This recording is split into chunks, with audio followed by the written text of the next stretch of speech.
সাধারণ মানুষের স্বস্তি আর শিল্পের বিকাশকে গুরুত্ব দিয়ে সাজানো হয়েছে আগামী অর্থ বছরের বাজেট, যেখানে মূল্যস্ফীতি নিয়ন্ত্রণে চাল, ডাল, তেল সহ 60টি নিত্যপণ্যের কর কমানোর সুখবর থাকছে। আরও কমছে শিশু খাদ্য, ওষুধ, ল্যাপটপ, কম্পিউটার ও সোনার দাম। আর বাড়ছে সিগারেট, মদ ও বিভিন্ন বিদেশি বিলাসী পণ্যের দাম।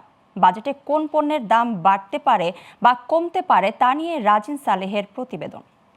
2025-2026 অর্থবছরের সম্পূরক বাজেট। নিত্যপণ্যের ঊর্ধ্বগতির এই সময়ে সাধারণ মানুষকে কিছুটা স্বস্তি দিতে যাচ্ছে আগামী 2026-27 অর্থবছরের বাজেট। তাই ধান, চাল, গম ও ভোজ্য তেল সহ কমপক্ষে 60টি নিত্যপণ্যের উৎসে কর 5% থেকে কমিয়ে মাত্র 0.5% করার প্রস্তাব করা হয়েছে। আর দেশীয় তেলবীজ থেকে ভোজ্য তেল উৎপাদনে থাকছে 10 বছরের কর অবকাশ।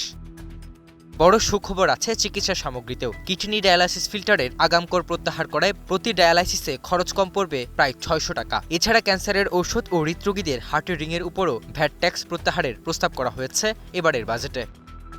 প্রযুক্তি ও যোগাযোগ খাতেও মিলছে বড় ছাড়। সিমের উপর থাকা 300 টাকা কর বাতিল হতে পারে। মোবাইল ফোন ও ইন্টারনেট সেবায় কমছে উচ্চ কর। এছাড়া পরিবেশ বান্ধব ইলেকট্রিক গাড়ি ও বাসের আমদানিতে উচ্ছে কর 5% থেকে 1 লাফে শূন্য করা হচ্ছে। কমছে নিবন্ধন ফিও। কর কমেছে সোনা ও কম্পিউটারের যন্ত্রাংশে।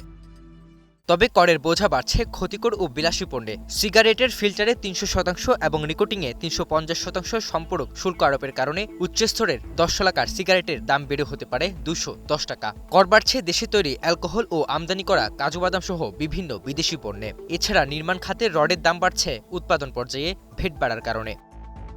আগামী বাজেটে রাজস্ব আদায়ের লক্ষ্যমাত্রা অর্জনের পাশাপাশি সাধারণ মানুষের জীবনযাত্রার খরচ কমানো ও দেশীয় শিল্প সুরক্ষাই এখন সরকারের মূল challenge. Rajin Saleh, global television, Dhaka.